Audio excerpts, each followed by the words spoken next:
tarde, gente. Tudo bem? Estamos aqui no mais um Parada Legal. Hoje o episódio número 8, né?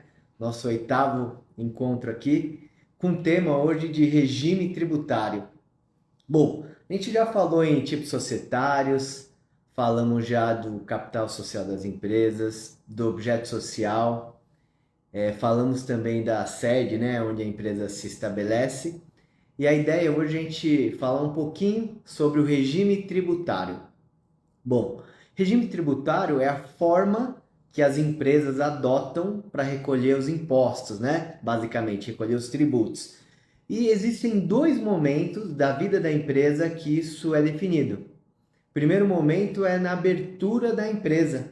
Por isso, tão importante falarmos aí, né, do regime tributário nesse processo de legalização, né, da parte paralegal de constituição das empresas, né? Porque a gente fala em objeto social, local da empresa, tipo societário e também a parte que a empresa vai adotar de forma, né, para o regime tributário. Então esse é um momento importantíssimo, né, a gente escolher no momento que a empresa ela é constituída, ela é aberta. E um outro momento é no mês de janeiro. Todo mês de janeiro as empresas podem fazer uma mudança do regime tributário. Interessante, né? Então, é possível, então, no ano seguinte, a empresa escolher um outro regime. Então, também há essa mudança anual. E quando a gente fala em regime tributário, basicamente a gente inicia com CIMEI, que é o Simples Nacional do MEI, que é uma forma bem limitada, né? Porque é aquele regime que é específico para o MEI, que aí tem as restrições legais, como primeiro lugar o faturamento anual de R$ 81.000. Lembrando que é R$ 81.000 no ano, que dá uma média mensal de 6.750. Então a gente fala 6.700 lá é o limite máximo mensal do MEI, né? Então, a questão do MEI tem essa limitação de responsabilidade, atrelado também à atividade. O MEI, cada ano que passou desde a sua constituição, a legislação foi restringindo as atividades permitidas pelo MEI. Então, o MEI ele tem essa questão de faturamento, questão também das atividades e número de funcionários. O MEI só pode ter um único funcionário, né?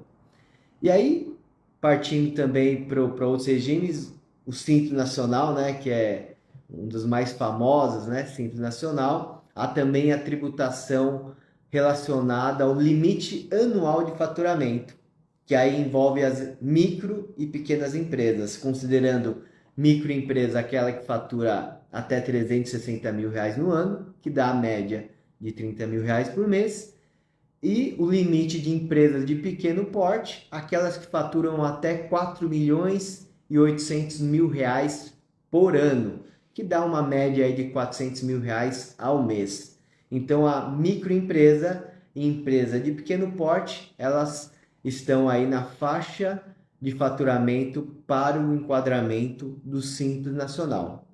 E além do faturamento, o Simples Nacional também faz a restrição de atividades, ou seja, de acordo com a resolução do Simples, né, algumas atividades que são proibidas ao Simples Nacional, como por exemplo, holds, né, seguradoras, enfim, várias atividades que elas são proibidas a optar pelo Simples Nacional.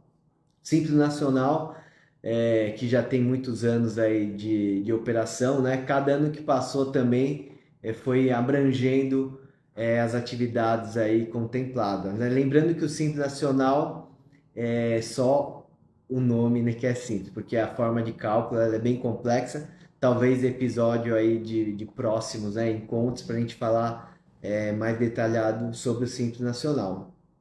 E na questão do limite de faturamento, é importante a gente destacar que o limite de faturamento é por empresa e por participação societária.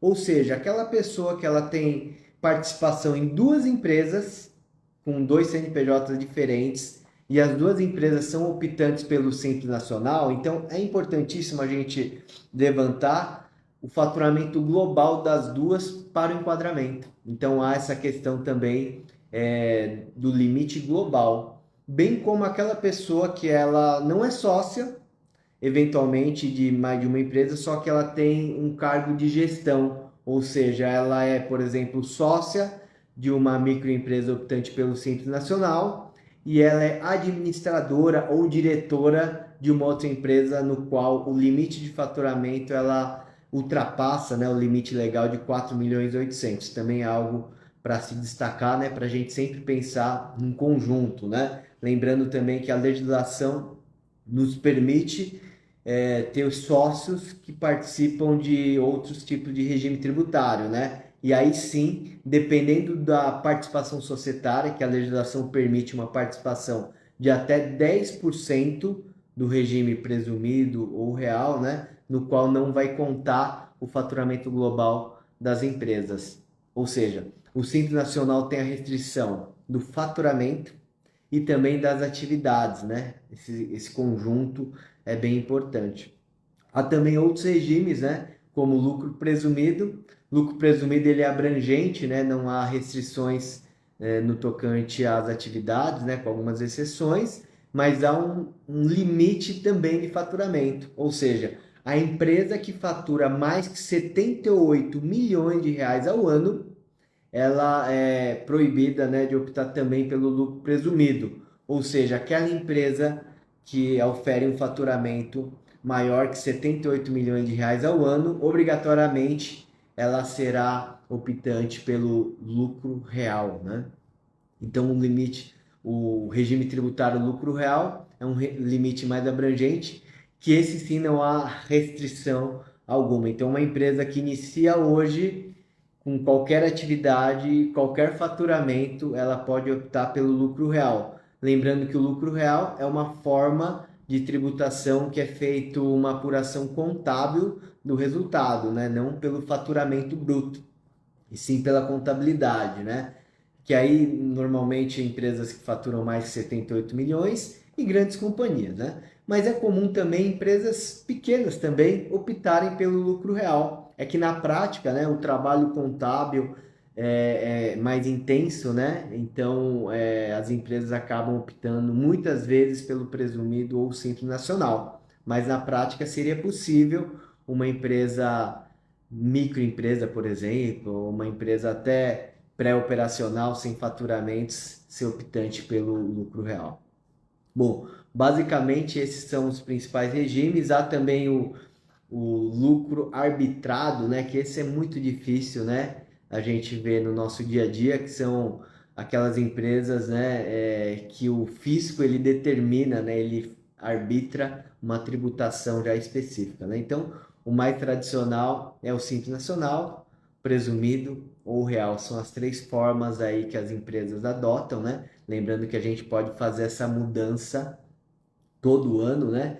Ou a escolha na abertura da empresa. Então é importantíssimo vocês que vão operar aí na abertura das empresas, né? Na hora que faz lá todo o processo de abertura, quando a gente fala em nome empresarial, endereço fiscal, endereço de sede da empresa, tipo societário, definir o objeto social, os quinais, né? Também pensar no faturamento das empresas e também o enquadramento ideal do regime tributário, né? Porque se a gente faz uma escolha de um regime tributário, a gente só vai poder fazer uma mudança no ano seguinte, ou seja, em janeiro no próximo ano.